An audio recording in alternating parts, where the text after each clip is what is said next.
The Vaulters expansion for Endless Space 2 releases on the 25th of January and is being developed by Amplitude Studios and published by Sega. The expansion is entirely focused on a new playable faction, the Vaulters. Fans of Endless Legend will be familiar with the Vaulters and their story. They're a race or a clan of people descended from a large crew of a massive colony ship that crashed on the planet Auriga. The ship is called the Argosy, and when Auriga's climate was shifting and the planet in turmoil, the Vaulters spent centuries repairing the Argosy and eventually left Auriga in search of a new home. Unfortunately, their ship took damage and was set off course, drifting through space. It eventually passed through a mysterious rejuvenation field powered by the Endless's dust, revitalizing the ship and restoring power to it. Thousands of years have passed, with the Vaulters waking up on their ship, drifting through space in search of a new home, and in search of the Vaulters they left behind on Auriga. So this sets the stage for the gameplay of the Vaulters. You'll begin the game with the massive colony ship the Argosy, and the need to colonize a system to gain access to government, technology, and most of the mechanics in the game.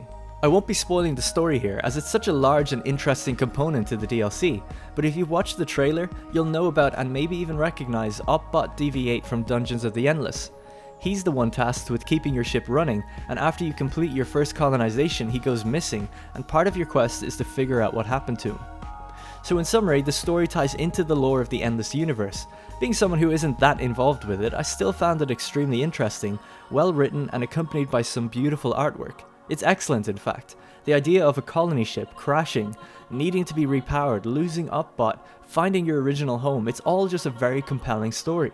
I almost wanted the quest objectives to be extremely easy so that I could just get to the next piece of story quickly. As mentioned, you'll start with no colonized systems, just your ship, the Argosy. The Argosy has 11 movement points, so it's very quick to navigate the galaxy, and it also has instant colonization methods.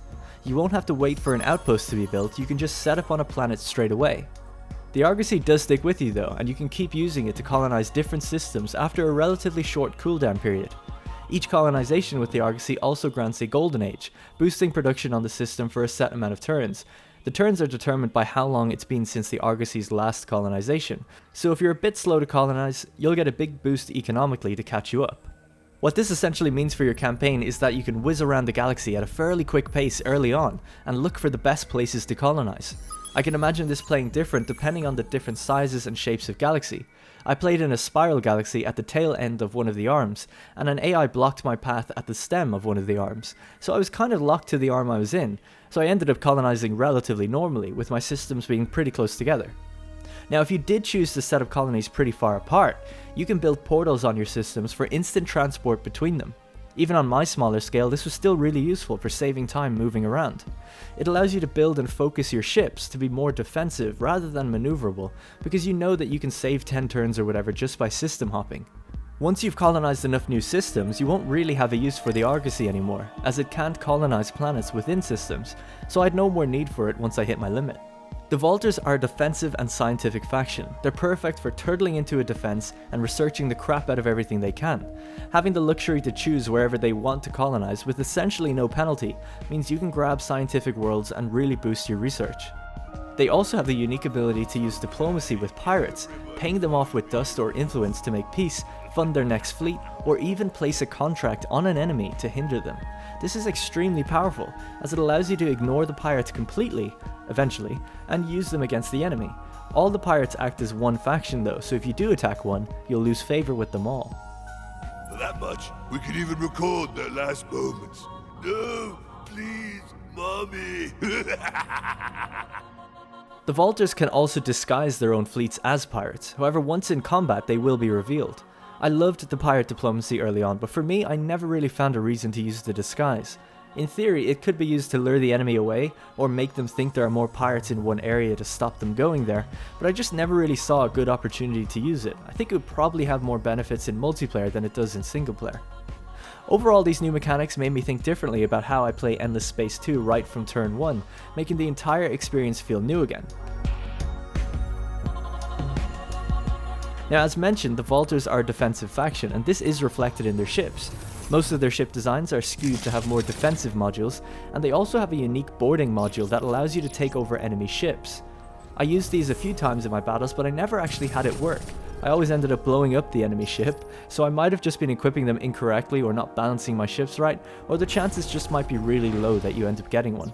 The ships themselves look awesome, with my favourite being the Spear class carrier. The designs, as pretty much with all the ships in Endless Space 2, have a very distinct and unique look to them.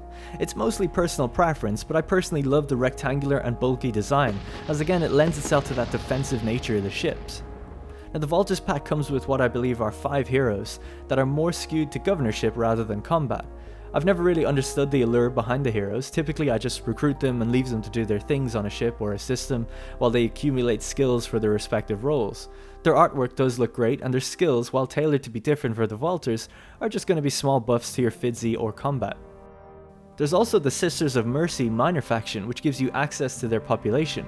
These again have beautiful artwork, and the Vaulters and the Sisters of Mercy populations both grant you a plus 20 damage during ground battles, with the Vaulters giving you more science output and the Sisters giving you more system approval. Again, it's lending itself to that very defensive nature. Having a mixture of both of these populations primarily will give you great science output, great approval, and great defense on your systems.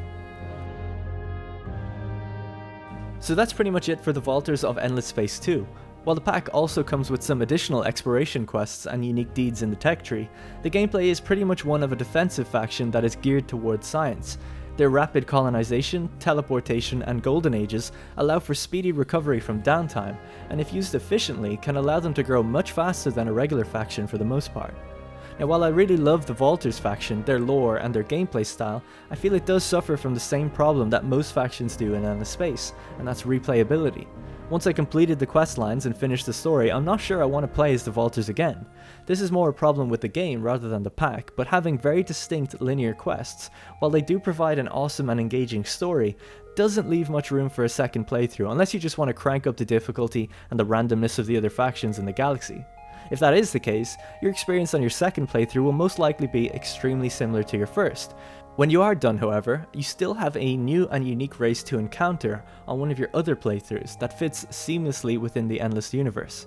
Their mechanics and playstyle will give you a different approach to how you deal with them, and they'll be a formidable foe if you allow for a science victory. Thank you very much for watching. Let me know if you enjoyed this review. These reviews are primarily funded by good folks on Patreon. Without their support, I could not do these reviews. Please consider helping fund this project if you enjoyed it, and leave a like or share it with friends if you want others to see it. Thank you very much again, and I'll see you in the next one.